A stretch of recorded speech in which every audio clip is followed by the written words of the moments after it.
Zdaj je tu ponovno z nami naš obalni korespondent, gospod Marko Žerjal.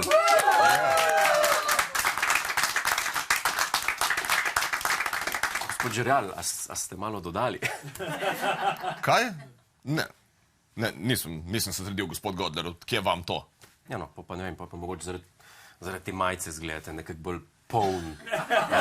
Nekako bolj poln v vampnem predelu. Kaj? Imam dobesedno isto majico kot zadnjič in če že kaj, se nisem zredil, ampak sem malo shujšal, okej? A to zato, ker ste zdaj samski, pa se trudite z damami? Trudim!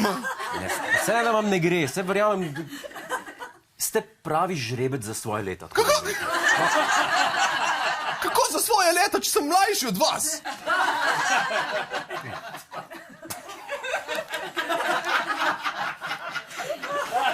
To pa ne bi bilo fair, ne? To pa res ne bi bilo fair. Si predstavljate, imam boljši položaj od vas, višjo plačo, pa da bi bil še mlajši od vas. To ne bi bilo fajn. Ja, za razliko od tega small talka. Okay. Ja.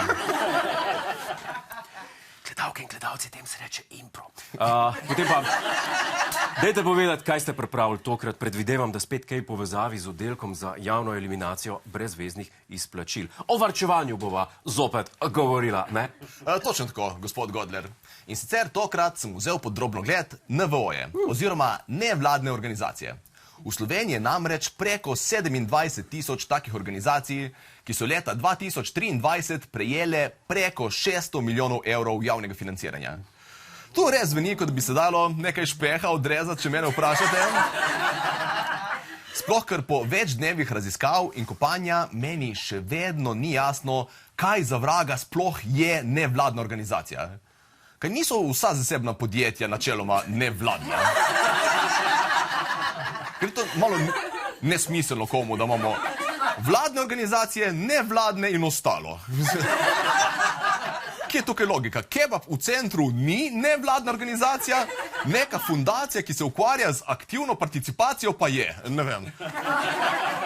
To je kot če bi nekdo govoril, da se prehranjuje z nemesno hrano in potem bi ugotovili, da vsak teden od lokalne mesnice dobi par kil čevapčičev. Ja,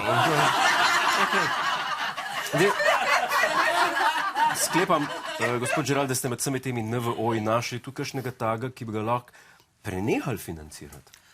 Gospod Godler, jaz bi rezal vse. Ker to, kar se dogaja trenutno, se meni nikakor ne zdi fair. Samo poglejte si, na primer, Niko Kovač. Ves čas objavlja neke slike iz raznih potovanj in nimam blage sploh, kdo ji to plača. To preprosto ni fair. Ker kaj je naredila Nika Kovač, da vse te počitnice zasluži? Kaj, napisala je par knjig. Koliko knjig ste vi napisal, gospod Godler? 27, mislim. Kje so vaše luksuzne počitnice?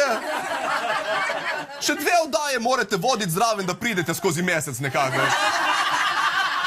V Trst se mogel preseliti, ker Ljubljana je za vas predraga, mislim.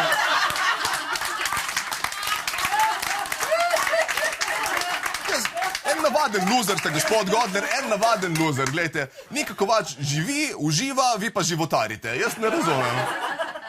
Vi se morate baviti z neki knjigicami in podcasti, kot kakšen faliran študent s preveč prostega časa. Isto frizuro imate že 21 sezon, ker nimate denarja za enega kompetentnega frizerja. Žalostno.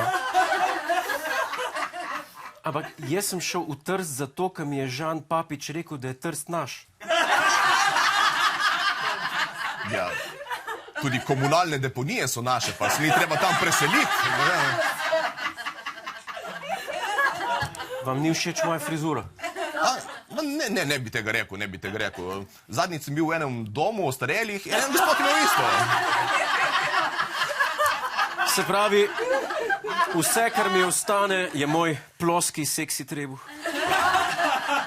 Ja, res je. Vsaj en plus od tega, da nimaš kaj jesti. Hej, preden greš, klikni tukaj in se naroči na naš YouTube kanal. Imamo pa tudi TikTok, Instagram in Facebook, tako da le urno.